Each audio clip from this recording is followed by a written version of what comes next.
"Maaf mbak, ada yang bisa kami bantu?" kata pria itu. Saya datang ke sini mau menanyakan sesuatu pak," jawab Ani. Ia sedikit terkejut melihat ada seorang pria berjas rapi yang bertanya padanya. "Saya ingin bertanya, apakah benar suami saya dikirim keluar kota pak? Jika benar, dia di mana? Saya mau menyusulnya ke sana. Saya ingin memberikan surprise kepada suami saya." "Siapa suami mbak?" tanya pria itu. "Namanya Andi pak, dia manajer di sini," jawab Ani. "Oh Pak Andi, bisa kita bicarakan di ruangan saya saja mbak. Kebetulan ada yang perlu saya tanyakan perihal Pak Andi," ujarnya. "Iya pak, baik," jawab Ani. Mereka segera berjalan menuju ruangan pria itu. Begitu sampai di sana,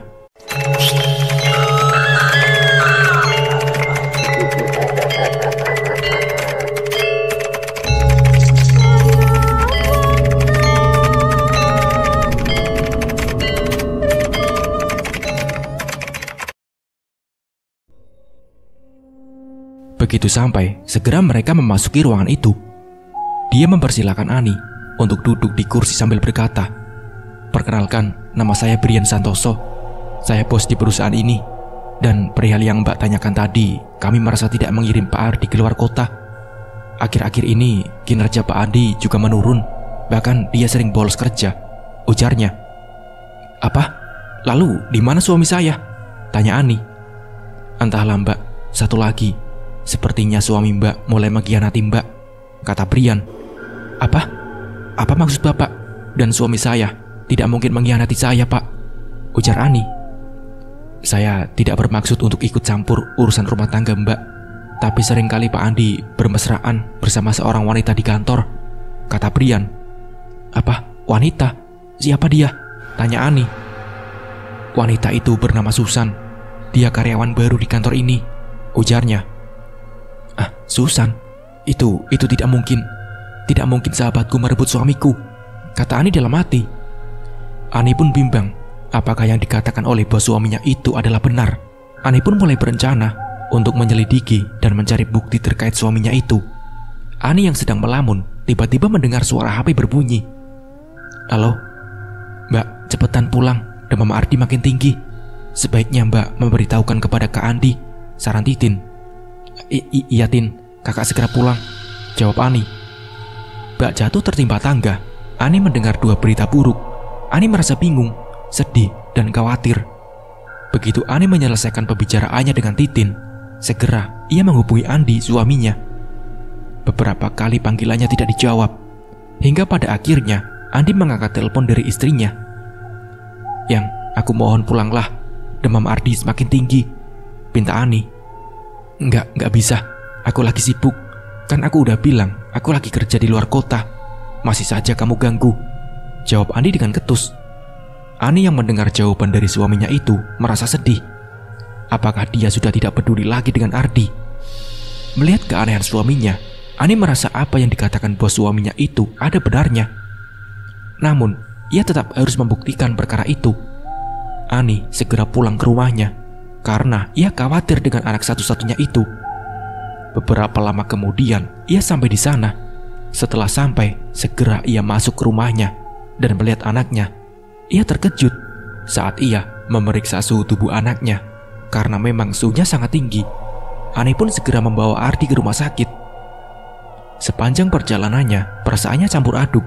Ia berharap anaknya bisa sembuh karena hanya Ardi anak satu-satunya dan ia begitu menyayanginya.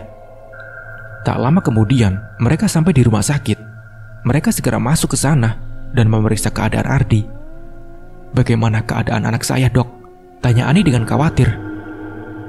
"Maaf, anak ibu sudah tiada. Anak ibu menderita penyakit demam berdarah yang menyebabkan trombositnya menurun, ditambah kekurangan cairan yang membuat anak ibu meninggal," ujar dokter. Apa dok? Itu tidak mungkin dok," ujar Ani dengan sedih. Ani tak mampu membendung kesedihannya hingga membuatnya jatuh pingsan. Titin yang melihatnya berusaha menyadarkan kembali kakaknya itu.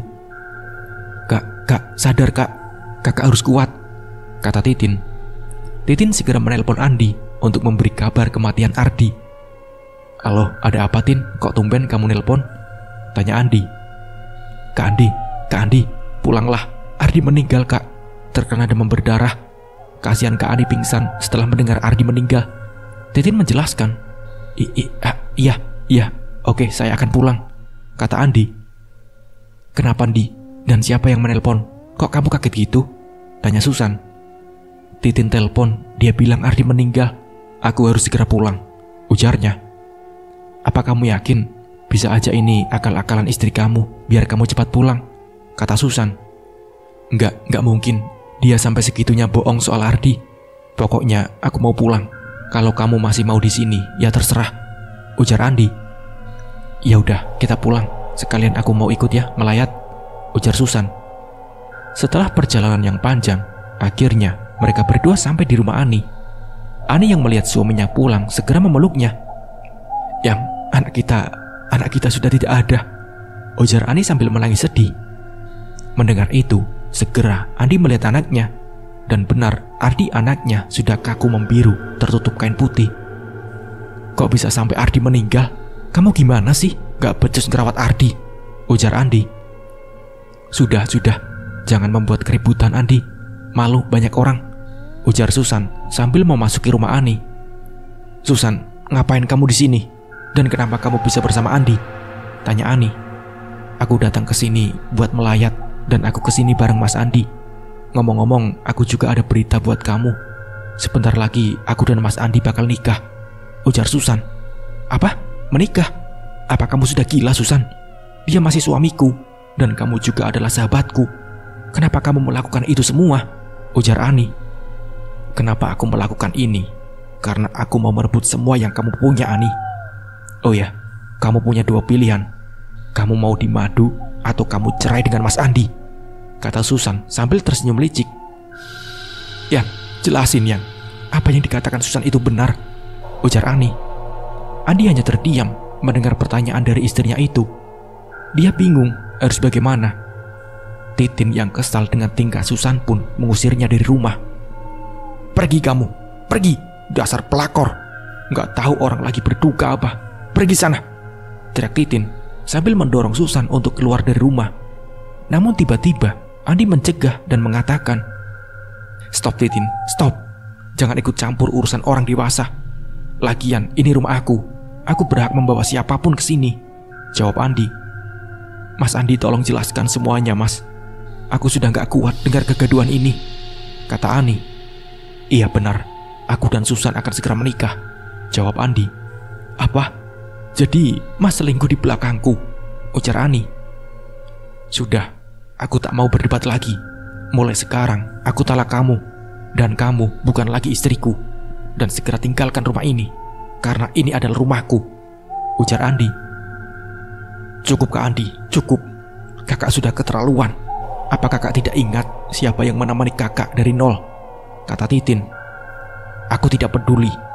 Segera kemasi barang-barang kalian dan pergi dari sini, bentak Andi. Titin yang sudah tidak tahan dengan kelakuan kakak iparnya itu langsung mengajak kakaknya berkemas-kemas dan segera pergi meninggalkan rumah itu. Warga yang melihat kejadian itu hanya bisa terdiam membisu. Andi pun mulai mengusir warga dari rumahnya. Sebaiknya bapak ibu semuanya juga pergi dari sini. Cepat pergi, bentak Andi. Andi sangat kecewa dengan Andi. Dengan teganya dia menduakannya, apalagi di saat hatinya sedang hancur, ditinggal pergi oleh anak satu-satunya. Ani terus bersedih meratapi nasibnya yang malang. Dia sering melamun memikirkannya. Mas Andi, kamu tega banget sama aku, Mas. Aku sudah berkorban banyak untukmu, tapi kamu malah menduakanku. Lihat saja, Mas, aku akan membalasnya. Kamu akan menyesali perbuatanmu itu, ujar Ani dalam hati. Kasihan Kak Ani, sejak kehilangan Ardi dan diceraikan ke Andi, dia jadi sering melamun dan menyendiri, ucap Titin dalam hati. Di tengah malam yang gelap, Ani diam-diam pergi ke rumah dukun terkenal bernama Ki Praja. Ki Praja terkenal akan kesaktiannya dalam ilmu hitam. Kabut di malam hari ditambah hawa dingin membuat suasana menjadi menakutkan. Namun harus memberanikan diri agar ia bisa membalaskan dendamnya. Ia segera mengetuk pintu. Iya, silakan masuk, kata Ki Praja. Ani pun masuk ke dalam rumah Ki Praja. Pernak-pernik di dalam rumahnya sangat seram, dan ditambah penampilan Ki Praja yang berambut gondrong. Apa yang kamu inginkan, Nak? Tanya Ki Praja. Saya mau menyantet orang, Mbah. Bisa, tapi kamu harus menyiapkan foto dan namanya. Dan jangan lupa maharnya, ujar Ki Praja. Tenang Ki, saya sudah menyiapkan semuanya. Dia Susan Ki. Saya mau Ki Praja menyantetnya sampai dia hidup menderita. Buat dia mati secara perlahan dan menyakitkan Ki, ujar Ani. Baiklah, pulanglah kamu. Besok kamu akan mendengar berita tentang temanmu itu, kata Ki Praja. Sejak kapan Ki Praja tahu Susan adalah temanku? Pikirnya. Itu mudah bagiku, Nak. Apa kamu ragu dengan kemampuanku? Tanya Ki Praja. Tidak Ki, sama sekali tidak, jawab Ani. Baiklah Ki, saya permisi dulu, sambung Ani. Ki Praja menganggukkan kepalanya. Begitu Ani pergi, Ki Praja segera melakukan pekerjaannya. Mulai dia merapal mantra mengirimkan jin peliharaannya. Pergi dan buat wanita ini menderita dan mati secara perlahan, perintah Ki Praja. Para jin itu segera mengerjakan perintah Ki Praja. Para jin itu melaksanakan perintah Ki Praja. Secara tiba-tiba, jendela di rumah Susan terbuka, walaupun sedang tidak ada angin yang berembus. Susan mulai merasa badannya merinding. Hingga dia menengok ke atas, dia terkejut melihat ada sosok wanita dengan wajah yang hancur, meneteskan nanah yang menjijikan. Susan menjerit sambil menutupi wajahnya dengan kedua tangannya. Susan ketakutan dengan apa yang barusan terjadi. Belum pernah ia melihat hantu sebelumnya. Susan, ada apa? Kenapa kamu teriak-teriak? Tanya Andi. Anu Mas, aku tadi lihat hantu Mas, ujar Susan yang masih ketakutan. Apa? Hantu? Jangan bercanda malam-malam gini San, kata Andi. Enggak Mas, aku enggak bercanda Mas. Tadi aku beneran melihat. Ya sudah, kita lanjut tidur saja ya. Tak lama setelah ia melihat penampakan hantu wanita itu, Susan merasakan gatal yang amat sangat pada tubuhnya. Ia mulai menggaruk badannya hingga tak terasa darah keluar dari kulitnya. Mas Andi, bangun Mas. Gatal Mas. Apa? Gatal? Tanya Andi. Iya Mas, semua badanku tiba-tiba gatal, kata Susan. Ya sudah, kamu tidur saja. Besok kita ke dokter buat periksa, ujar Andi. Tapi Mas, Andi yang masih ngantuk melanjutkan tidurnya kembali. Tapi Susan yang merasa tubuhnya sangat gatal tidak bisa tidur karena terus menggaruk tubuhnya. Hingga pada pagi hari, segera mereka memeriksakan kondisi tubuh Susan pada dokter. Dok, bagaimana keadaan istri saya dok? Tanya Andi. Istri Anda baik-baik saja, tidak ada yang perlu dikhawatirkan. Mungkin mbaknya ada riwayat alergi. Saya akan memberikan resep obat untuk meringankan gatalnya. Oh iya dok, terima kasih, ujar Andi. Susan tersenyum mendengar Andi menyebutnya sebagai istri. Walaupun mereka belum menikah, Susan semakin tak sabar untuk segera menikah dengan Andi yang sekarang menjadi duda keren. Mas, kapan kamu mau menikahi aku? Kamu sudah menceraikan Ani. Lalu apalagi yang kamu tunggu? Tanya Susan. Sebaiknya kamu fokus untuk kesembuhan kulitmu itu, baru kita bahas pernikahan, ujar Andi. Susan kecewa dengan apa yang didengarnya. Ia merasa Andi seperti mempermainkannya. Susan begitu bingung dengan kondisi yang ia alami, hingga membuatnya susah untuk tidur. Di malam hari, gelapnya malam membuat Susan semakin takut. Ia mulai resah dan gelisah. Mas, kamu di sini saja ya, aku takut, ujar Susan. Ngapain takut? Lagian gak ada apa-apa kok. Sudah, gak usah dipikirin. Sudah, tidur, jawab Andi. Andi yang sudah mengantuk membiarkan Susan dalam ketakutannya. Tak lama kemudian terdengar suara ketukan di jendela. Siapa sih yang iseng ketuk-ketuk jendela malam-malam gini? Ujar Susan. Susan pun bangun dari ranjangnya dan segera melihat ke arah jendela. Betapa terkejutnya dia melihat hantu wanita berwajah seram itu berada di balik jendela. Susan diam membatu, tak mampu lari ataupun berteriak, hingga akhirnya dia pingsan ketakutan. Andi yang mendengar keributan terbangun dari tidurnya. Betapa terkejutnya ia melihat Susan sudah terbaring di lantai. "Susan, bangun Susan. Kamu pingsan ya? Susan, bangun," ujar Andi sambil berusaha membangunkan Susan. Begitu Susan terbangun, ia merasakan kembali gatal yang amat sangat di tubuhnya. "Kenapa tubuhku gatal lagi?" ujar Susan sambil menggaruk tubuhnya. Di rumah Ani begitu tak sabar menantikan kabar dari Susan perebut suaminya. Pasti sekarang dia sudah menerima kejutan dariku. "Susan, bersiaplah, karena badai yang kau berikan padaku akan berbalik menyakitimu," ujar Ani dalam hati. "Kakak, ada cowok ganteng nyari kakak," kata Titin. Aku gak mau, suruh saja dia pulang," jawab Ani. "Ayolah kak, dia ganteng, baik lagi, gak kayak Kak Andi," kata Titin. "Sudah, jangan kamu sebut lagi nama itu," jawab Ani.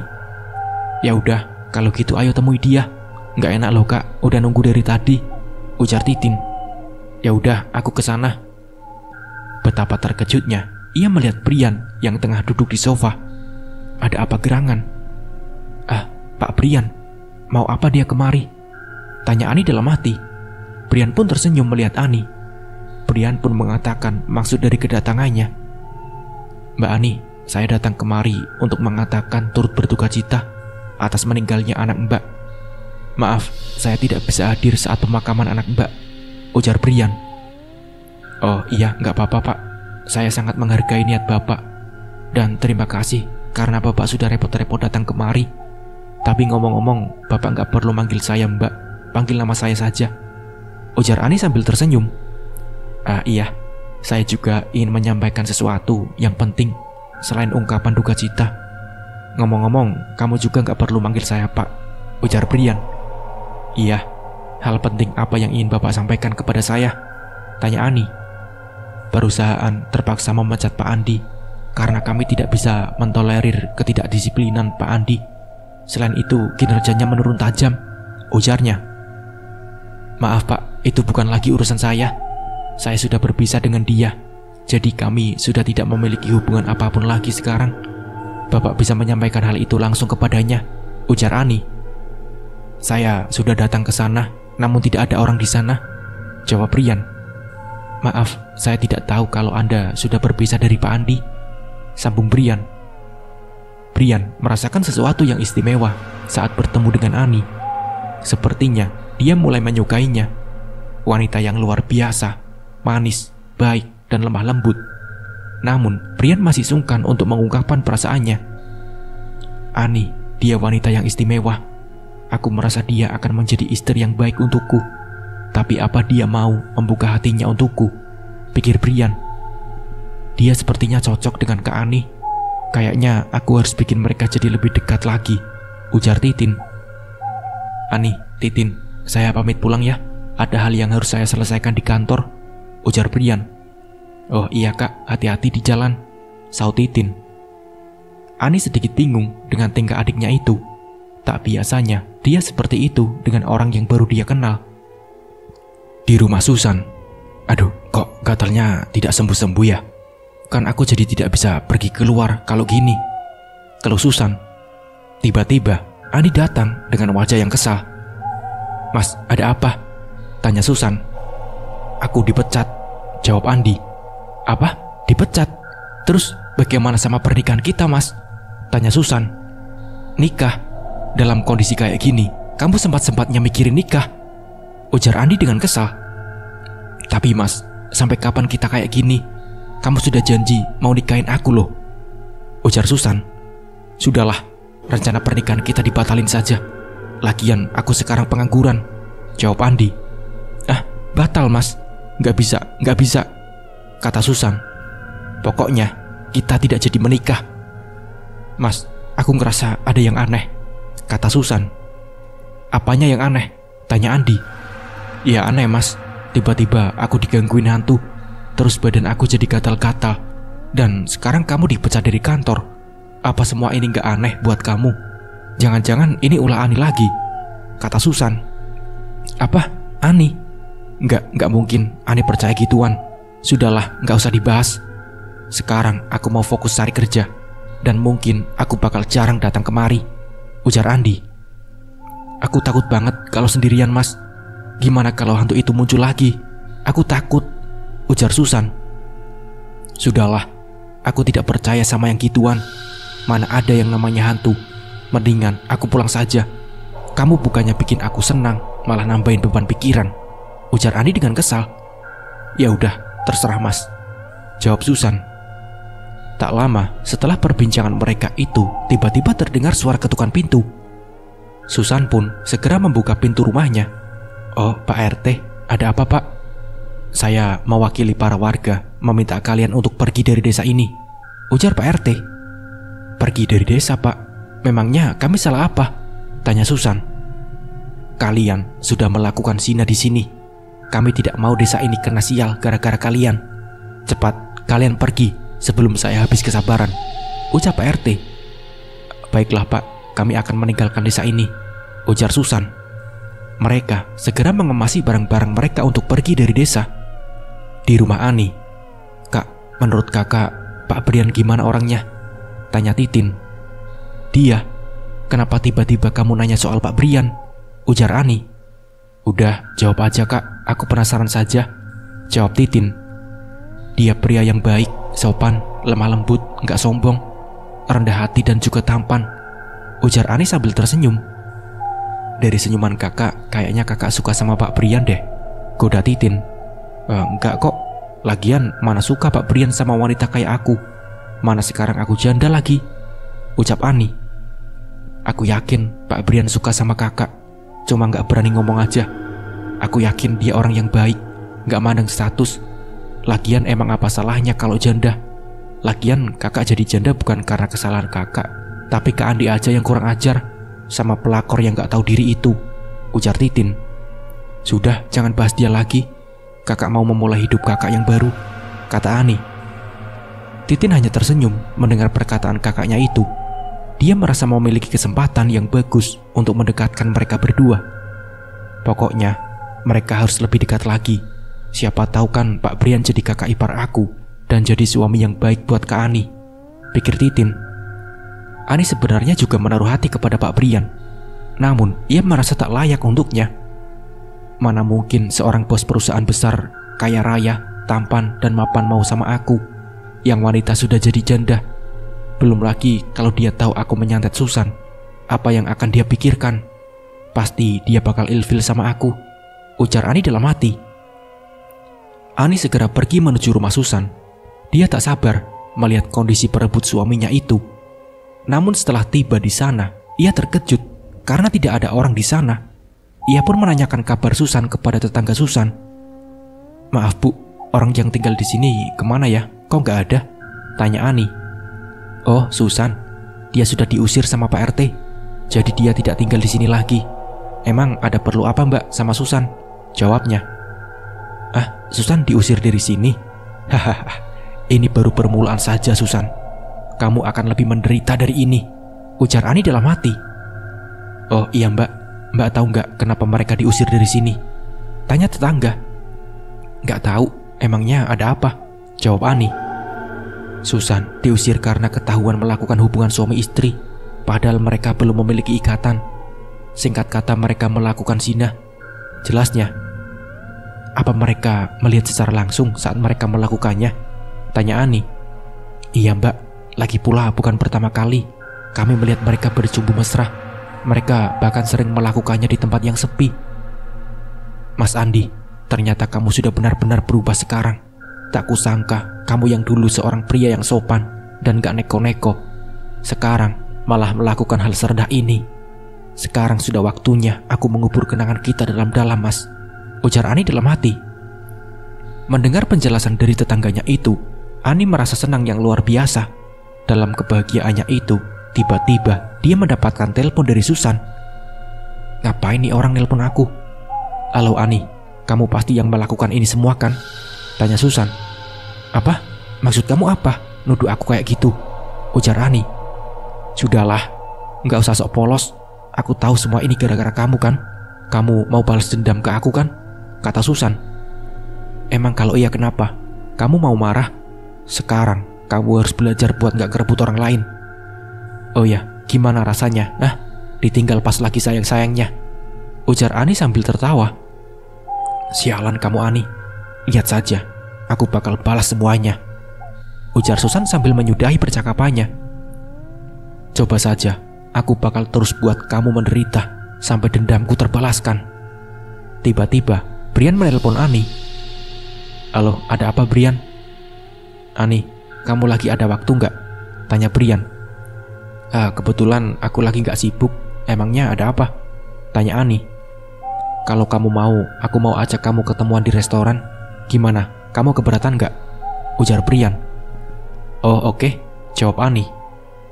Ani pun segera menuju tempat yang alamatnya sudah dikirim oleh Brian. Setelah tiba di sana, Ani terkejut melihat Brian yang berdiri menunggunya sambil membawa paket bunga. Begitu Ani sampai di depannya, Brian langsung menyatakan cintanya. "Ani, maukah kamu menjadi istriku? Aku yakin kamu adalah wanita terbaik yang diberikan Tuhan untukku," ujar Brian. Ani diam membisu. Ia bingung harus berkata apa. Ia memanglah menyukai Brian, namun Ani masih dihantui kenangan masa lalunya. "Maaf Brian, aku tidak bisa," jawab Ani. Tapi kenapa, Ani? Apa alasanmu menolak aku? Apakah aku tidak pantas untukmu?" ujar Brian. "Bukan, tapi aku yang tak pantas memilikimu," ujar Ani sambil berlari meninggalkan Brian. Tunggu Ani," ujar Brian mencegah Ani pergi sambil menggenggam tangannya. "Ani, aku tahu kamu pasti masih terbayang akan masa lalumu. Tapi aku akan berusaha untuk membahagiakanmu," sambung Brian. Maaf, tapi aku belum bisa menjawabnya," jawab Ani sambil melepas genggaman tangan Brian. "Aku akan menunggu jawaban darimu, Ani," ujar Brian. Tak terasa, air mata Ani terjatuh. Ia merasa bingung harus berbuat apa. Di satu sisi, ia mulai mencintai Brian. Di sisi lain, Ani masih trauma dengan masa lalunya. "Maaf Brian, aku memanglah mencintaimu. Tapi aku takut masa laluku terulang kembali," ujar Ani dalam hati. Ani yang bersedih berjalan menuju sisi jalan. Namun tiba-tiba ada sebuah mobil yang menabrak Ani dengan keras. Ani terjatuh dengan darah yang mengucur membasahi tubuhnya. Brian yang tak sengaja melihatnya tertabrak segera membawanya ke rumah sakit. "Ani, bertahanlah. Ani, aku mencintaimu. Jangan tinggalkan aku," ujar Brian dengan khawatir.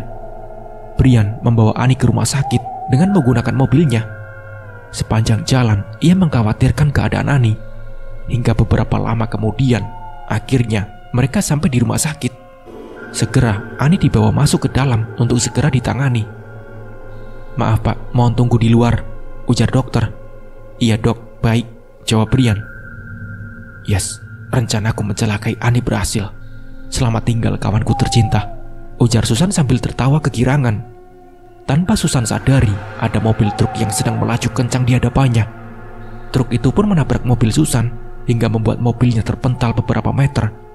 Susan yang sekarat itu melihat sosok hantu berwajah seram itu lagi. Pergi kau dari sini," ujar Susan sambil berusaha mengusir hantu itu dengan segenap tenaga yang tersisa. Namun hantu itu terus mendekat, berusaha untuk mencekik leher Susan. Susan berusaha meminta tolong, namun tidak ada yang mendengar suaranya. Hantu itu pun mencekiknya hingga membuat nyawa Susan melayang. Di rumah sakit, tak terasa sudah 1 bulan lamanya Ani dirawat di rumah sakit. Ani yang sedang dalam keadaan koma bermimpi melihat sesosok wanita yang mirip dengannya sedang disiksa di neraka. Ampun, panas. Apa salahku? Aku disiksa seperti ini," ujar Ani. "Kamu sudah bersekutu dengan jin. Kamu sudah menduakan Allah. Ya Allah, ampunilah aku. Berilah aku kesempatan untuk bertaubat dan memperbaiki diri," ujar Ani. Tapi tiba-tiba Ani mendengar suara lantunan ayat suci Al-Quran. Lantunan ayat itu menuntunnya menuju cahaya putih yang menyilaukan mata. Hingga Ani pun tersadar dari komanya. Ia melihat adiknya yang sedang membacakan Al-Quran untuk kesembuhannya.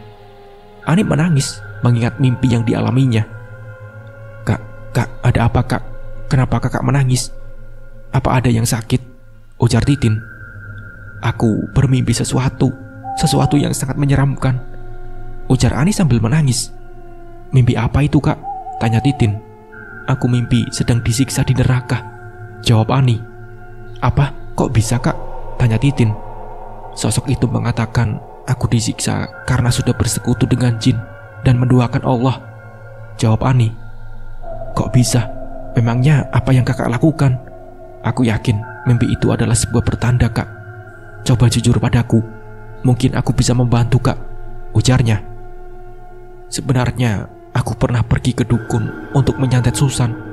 Bantu aku, Tin, aku takut, ujar Ani. Tenang dulu ya, Kak, kita bakal cari solusinya bareng, ujar Titin. Bagaimana kalau aku hubungi seorang ustadz buat kamu? Kebetulan aku ada kenalan seorang ustadz, ujar Brian. Kak Brian, sejak kapan di sini? Ngagetin saja, ujar Titin. Maaf, tadi aku baru dari kantin. Aku kesini karena tadi perawat ngasih tahu kalau Ani sudah sadar. Makanya aku cepat-cepat kesini, jawab Brian. Beberapa hari kemudian, kondisi Ani mulai membaik. Ia pun berencana pergi berziarah ke makam Susan. Namun tiba-tiba terdengar suara ketukan pintu. Assalamualaikum. Waalaikumsalam. Ani pun segera membuka pintu, dan begitu membuka pintunya, terlihat seorang ustadz muda tersenyum kepadanya. Ia pun mempersilakannya untuk masuk. Silakan masuk, Pak Ustadz, ujar Ani.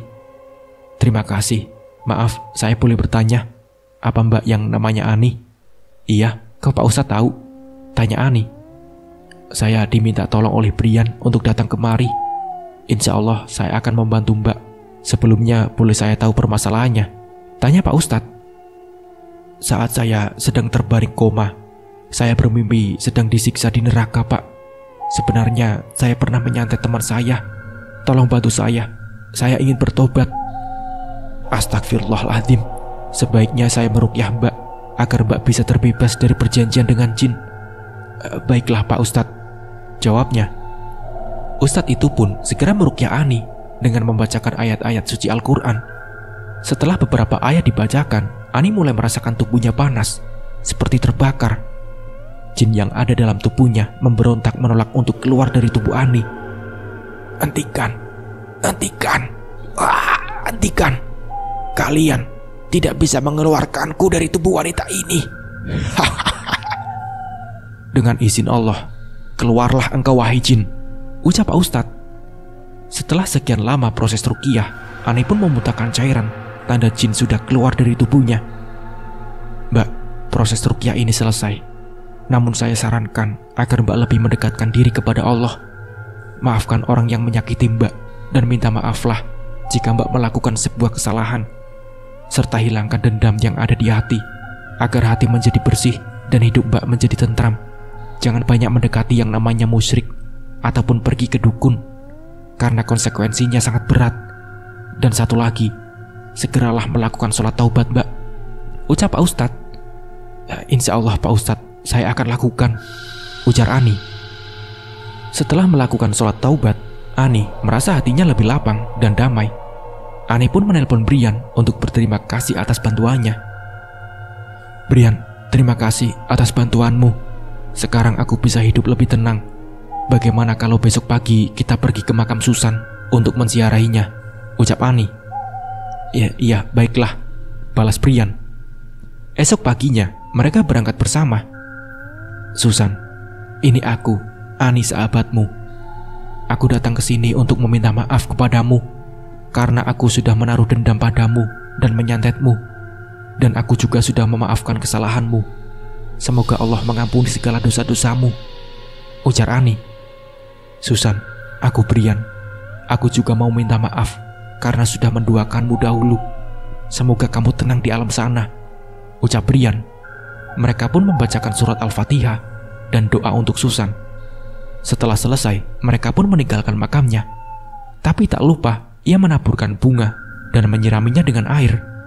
Setelah melakukannya, Ani merasa lebih tenang. Ia bisa melanjutkan hidupnya kembali. Dalam perjalanan pulang, Brian menepikan mobilnya, dan segera ia mengeluarkan cincin berlian sambil berkata, "Will you marry me?" Dan Ani pun menjawab, "Iya," sambil tersenyum bahagia. Mereka melaksanakan pernikahan 1 bulan kemudian. Tak lama setelah mereka menikah, mereka dikaruniai buah hati yang mereka beri nama Ardi. Nama yang sama yang ia berikan kepada anaknya yang meninggal. Mereka hidup bahagia, tentram dan damai. Sementara di sisi lain, Andi masih menjadi seorang pengangguran dan hidup luntang-lantung di jalan. Karena ia sudah tak memiliki uang lagi, ia pun berkata, "Jika saja aku tak menduakan Ani dan menyakiti perasaan mereka, pasti aku tidak akan seperti ini," ucap Andi dalam hati. Pahitnya kehidupan akan terbayarkan dengan manisnya kebahagiaan bertemu dengan cinta sejati. Begitu pula dengan Ani, yang kini telah mendapatkan lelaki yang benar-benar mencintainya dan menerimanya apa adanya.